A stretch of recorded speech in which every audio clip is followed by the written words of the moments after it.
moments when silence is obedience, and others when silence is betrayal. I have stood in rooms where I swallowed the truth just to keep peace that wasn't really peace. I've said too little when the spirit burned in my bones, and too much when I should have wept instead of explained. There are weights to words, some pierce, some heal, some cling to the walls of a room long after the speaker has left. Some words build tabernacles, others tear down what was sacred, and some sit in the air for years, waiting to be answered. The tongue was never neutral. It builds or it breaks, it covers or it exposes, it curses or it redeems. It either echoes the throne or feeds the fire. And I've known all of it. I've shouted when I should have whispered, whispered when I should have cried aloud. I've held back what God gave me to release, then release what never should have left my lips. I have repented in the aftermath, felt the sting of truth I twisted because I was afraid of its cost. And I've been wounded by words dressed in scripture but void of love. I've tasted honey that turned to venom because it came without understanding. I've heard truth wrapped in sarcasm and known it wounded deeper than open attack. I have stood in the temple of my body and known the weight of speaking wrongly, not just cursing others, but cursing myself, calling myself names He never called me, labeling seasons as failure when He called them formation, mocking what I didn't understand, and binding myself with careless declarations.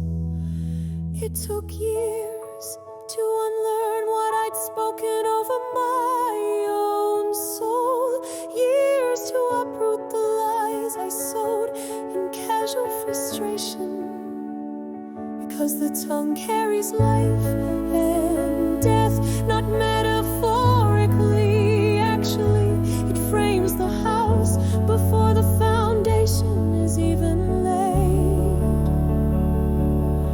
And so now I listen differently. I ask before I answer. I let His Spirit speak first, even when my flesh wants to be fast, because speed isn't the same as boldness, and delay isn't always fear. Now when I speak, I weigh the moment. I ask, is this to be said or simply seen? Is this fire from Him or from my pride? Am I here to defend or to discern?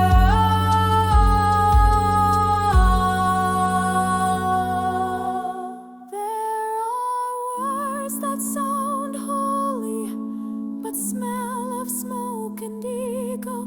There are arguments that win minds but lose hearts. I've learned not everything that is true is meant to be said right now, and not every silence is surrender.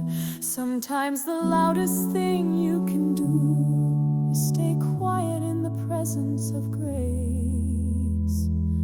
There is power in blessing someone even when they don't bless you. There is power in restraint when the crowd calls for noise. There is power in a single whisper that carries heaven's breath.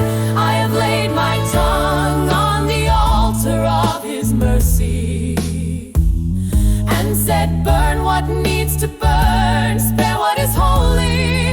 Make me speak as one who knows your voice, and he has.